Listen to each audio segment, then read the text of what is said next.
Hi friends, welcome to Venis kitchen.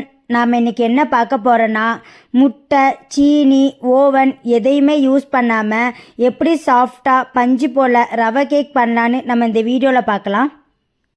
இதில் சேர்த்துருக்க அளவை நீங்கள் அப்படியே ஃபாலோ பண்ணிங்கன்னா கண்டிப்பாக நீங்களும் இதே மாதிரி சாஃப்டாக ரவை கேக் பண்ணலாம்.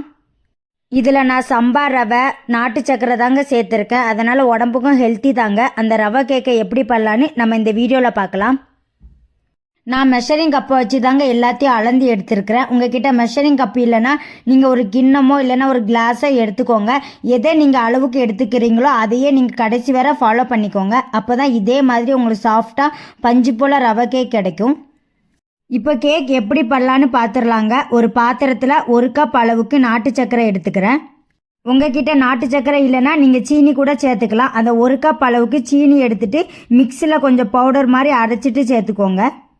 அப்புறமா 1/2 கப் அளவுக்கு பால் சேர்த்துக்கிறேன். அப்புறமா 1/2 கப் அளவுக்கு கொஞ்சம் புளிக்காத தயிராக சேர்த்துக்கிறேன். அப்புறமா 1/2 கப் அளவுக்கு ரீஃபைண்ட் ஆயில் சேர்த்துக்கிறேன். உங்ககிட்ட ரீஃபைண்ட் ஆயில் இல்லைன்னா நீங்கள் வெண்ணெய், பட்டரை கூட நல்லா உருக்கி சேர்த்துக்கலாம். கடலெண்ணெயோ நல்லெண்ணெயோ சேர்க்கக்கூடாதுங்க, அதோடைய ஸ்மெல் வரும். அதனால் ரீஃபைண்ட் ஆயிலாக சேர்த்துக்கோங்க. எல்லாத்தையும் சேர்த்து நல்லா மிக்ஸ் பண்ணிக்கோங்க. அந்த தயிரில் நல்லா கட்டி கட்டியாக வரும், அது இல்லாத அளவுக்கு நல்லா மிக்ஸ் பண்ணிக்கோங்க. ஒரு 5 நிமிஷம் நல்லா மிக்ஸ் பண்ணிகிட்டே இருங்க. கட்டியெல்லாம் இல்லாத அளவுக்கு நல்லா மிக்ஸ் பண்ணிக்கோங்க. இந்த மாதிரி வர வரைக்கும் நல்லா மிக்ஸ் பண்ணிக்கோங்க. அப்புறமா நம்ம ரவையை மிக்சியில் அரைச்சி எடுத்துக்கலாங்க. அதுக்கு தேவையான ஒரு ஜாரை எடுத்துகிட்டு ஒரு 1/2 கப் அளவுக்கு சம்பா ரவை சேர்த்துக்கிறேன். உங்ககிட்ட சம்பா ரவை இல்லைன்னா நீங்கள் ஒயிட் கலர் ரவையே சேர்த்துக்கோங்க. ரொம்ப நைஸாக அரைக்க வேண்டாங்க. இந்த மாதிரி கொஞ்சம் திருவாக இருக்கிற மாதிரி அரைச்சிக்கோங்க. இப்போ நம்ம மிக்ஸ் பண்ணி வச்சுருக்கிற அந்த தயிர் மிக்சிங்கில் இப்போ அரைச்சி வச்சுருக்கிற அந்த ரவையை சேர்த்து நல்லா மிக்ஸ் பண்ணிக்கலாம். ரவை எல்லாத்தையும் சேர்த்து நல்லா மிக்ஸ் பண்ணிக்கோங்க. கட்டி எதுவும் விழாத மாதிரி நல்லா மிக்ஸ் பண்ணிக்கோங்க. இந்த மாதிரி கட்டி எதுவும் விழாத மாதிரி நல்லா மிக்ஸ் பண்ணிக்கோங்க. சைடில் உங்களுக்கு ரவை ஒட்டியிருந்தால் அதையும் நல்லா வலிச்சு விட்டுருங்க. நல்லா மிக்ஸ் பண்ணிவிட்டு ஒரு 30 நிமிஷம் மூடி வச்சுருங்க. அப்போ தான் நல்லா சாஃப்டாக ரவை கேக் வரும். 30 நிமிஷம் ஆகிட்டு ஓப்பன் பண்ணி பார்த்துடலாம். பாருங்கள், ரவை நல்லா ஊறிட்டு. பாருங்கள், நம்ம ஊற்றிருக்க பால், தயிர் எல்லாம் ரவை கூட நல்லா மிக்ஸ் ஆகிட்டு. அப்புறமா ஒரு 1/2 கப் அளவுக்கு பால் சேர்த்துக்கிறேங்க. இதில் சேர்த்துருக்க பால் எல்லாமே காய்ச்சி ஆற வச்ச பால் தாங்க.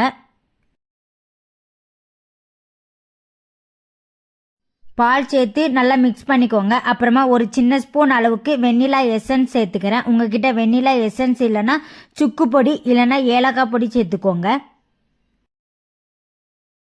அப்புறமா ஒரு சின்ன ஸ்பூனுக்கு 1/2 ஸ்பூன் அளவுக்கு பேக்கிங் சோடா சேர்த்துக்கிறேன். அப்புறமா ஒரு சின்ன ஸ்பூனுக்கு 1/2 ஸ்பூன் அளவுக்கு பேக்கிங் பவுடர் சேர்த்துக்கிறேன். எல்லாத்தையும் சேர்த்து நல்லா மிக்ஸ் பண்ணிக்கோங்க.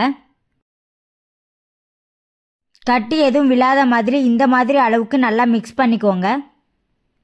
அப்புறமா கேக் மாவை ஊற்றுறதுக்கு தேவையான ஒரு பாத்திரத்தை எடுத்துக்கோங்க. உங்ககிட்ட இந்த கேக் செய்கிறதுக்கான அலுமினிய பாத்திரம் இல்லைன்னா வீட்டில் நீங்கள் எப்போவுமே யூஸ் பண்ணுற ஒரு சில்வர் பாத்திரத்தை எடுத்துக்கோங்க.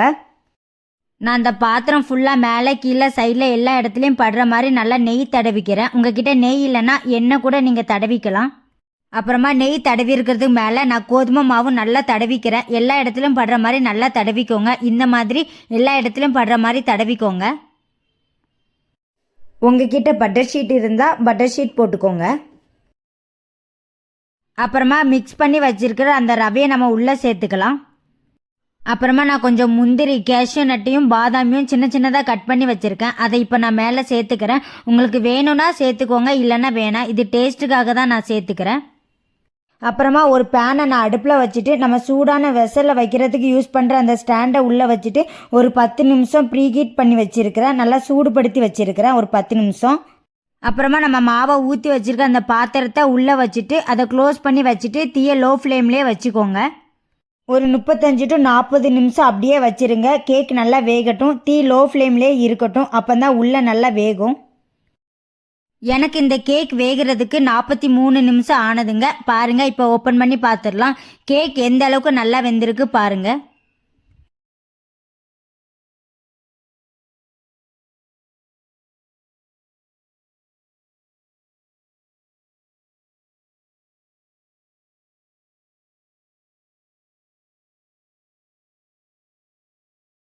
கேக் வெந்திருக்கான்னு செக் பண்ணுறதுக்கு ஒரு குச்சியை வச்சு உள்ளே குத்தி பாருங்கள். அது ஒட்டாமல் வந்துச்சுன்னா கேக் வெந்துட்டுன்னு அர்த்தம். உங்ககிட்ட குச்சி எதுவும் இல்லைன்னா நீங்கள் கத்தியை கூட வச்சு உள்ளே குத்தி பாருங்கள். அதில் ஒட்டாமல் வந்துச்சுன்னா கேக் வெந்துட்டுன்னு அர்த்தம். பாருங்கள், கேக் நல்லா வெந்துட்டு. அப்புறமா பாருங்கள், அந்த பாத்திரத்தில் சைடில் கொஞ்சம் ஒட்டாமல் தனியாக பிரிஞ்சு வந்திருக்கு. இந்த மாதிரி வந்தாலும் கேக் வெந்துட்டுன்னு அர்த்தம். கேக் அடிப்பிடிக்கவே இல்லைங்க. நான் இப்போ உங்களுக்கு திருப்பி காட்டுறேன் பாருங்கள், கேக் அடிப்பிடிக்கவே இல்லை.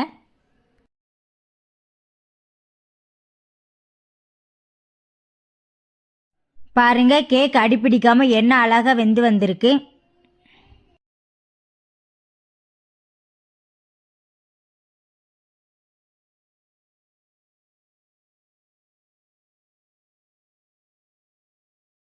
இப்போ கேக்கை நம்ம முன்னாடி திருப்பி பார்த்துடலாம். நல்லா சாஃப்டாக வெந்திருக்குங்க.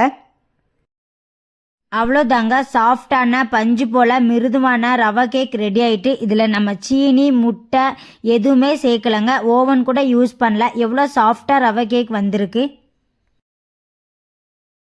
உண்மைக்குமே இதோட டேஸ்ட்டு நம்ம கடையில் சாப்பிட்ற கேக் மாதிரியே இருந்ததுங்க. இதே மாதிரி நீங்களும் உங்கள் வீட்டில் ட்ரை பண்ணி பாருங்கள். குழந்தைங்கள்லாம் ரொம்பவே விரும்பி சாப்பிடுவாங்க. இதில் நம்ம சம்பா ரவை நாட்டு சக்கரை சேர்க்குறதால உடம்புக்கும் ஹெல்த்தி தாங்க. முக்கியமாக நம்ம இதை வீட்டிலே பண்ணுறோம், அதுவே உடம்புக்கு நல்லது தாங்க. உங்களுக்கு இந்த வீடியோ பிடிச்சிருந்தா லைக் பண்ணுங்கள், கமெண்ட் பண்ணுங்கள். வேனிஸ் கிச்சன் சேனலை சப்ஸ்கிரைப் பண்ணிக்கோங்க. பை ஃப்ரெண்ட்ஸ், நெக்ஸ்ட் வீடியோவில் பார்க்கலாம்.